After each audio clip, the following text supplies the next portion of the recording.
গ্রাম বাংলা এই সময় কিন্তু ঘরে ঘরে হরেক রকমের পিঠা তৈরি হয়। ঐতিহ্যবাহী পিঠা সবাই কিন্তু উপভোগ করে, খায় বিভিন্ন জায়গায় অতিথি আপ্যায়নে, তারপরে আত্মীয় স্বজনের বাড়িতে কিন্তু পাঠায়। আসলে এই সময়টা শীতের আনন্দ ঘরে ঘরে আর কি। তো দেখেন আমিও তৈরি করব আপনাদের মাঝে এই পিঠা বানাবো, সেটা আপনাদের সাথে শেয়ার করতেছি। আসসালামু আলাইকুম, সবাই কেমন আছেন? তো প্রথমে আমি নারিকেল দুইটা ভেঙে নিয়েছি। তো মজার বিষয় হচ্ছে নারিকেলের একটার ভিতরে ফোড়া হয়ে গেছে। তো ফোড়াটা খেতে আমার কাছে ভীষণ ভালো লাগছে। আমিও কিন্তু অনেক চেটে পুটে খাইছি, নারিকেলের ভিতরে তৈলি ছিল আর কি। তো দেখেন আমি কিন্তু প্রথমে চাল ভিজিয়ে নিয়েছি। তো অনেকেই বাজার থেকে গুঁড়া করে আনে, সেটা আমি না করে পাটায় বেটে নিয়েছি যাতে পিঠাটা ভালো হয় আর কি। তো আমার চাল বাটা শেষ। এরপরে দেখেন আমি এই যে নারিকেলের গুঁড়া দিয়ে দিয়েছি, তারপরে লবণ দিয়ে দিছি, আর পরিমাণ মতো পানি দিয়ে আমি যেটা পাটায় বেটের পরে আর কি পাটাটা ধোয়ার পানিটাই ওইটাই আমি ব্যবহার করছি। তো আপনি এখানে পরিমাণ মতো পানি ব্যবহার করবেন, বেশি হয়ে গেলে কিন্তু পিঠাটা ভালো হবে না। তো আমি সেভাবেই কিন্তু তৈরি করার চেষ্টা করতেছি। তো মাশাআল্লাহ আসলে দেখেন বেটারটা কিন্তু অনেক সুন্দর হয়েছে। আর আপনি এই যে কনসিস্টেন্সিটা দেখেন, এরকমের কিন্তু বানাতে হবে।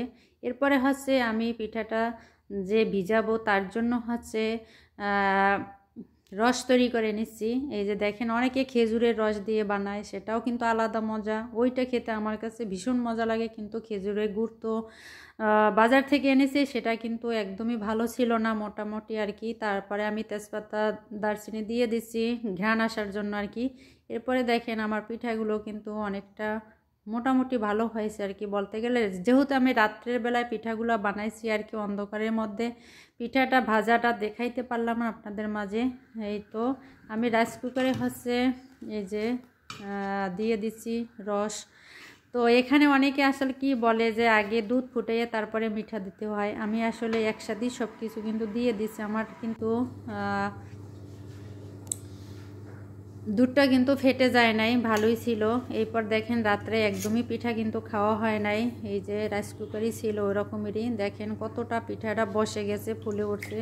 আর মাশাআল্লাহ দেখতেও সুন্দর হয়েছে, খেতেও অনেকটা মজা হয়েছিল। তো এরকমের আসলে অনেক ফ্যামিলিতে অনেক পরিবারে কিন্তু ঘরে ঘরে এই শীতের এই সময় পিঠা খায়।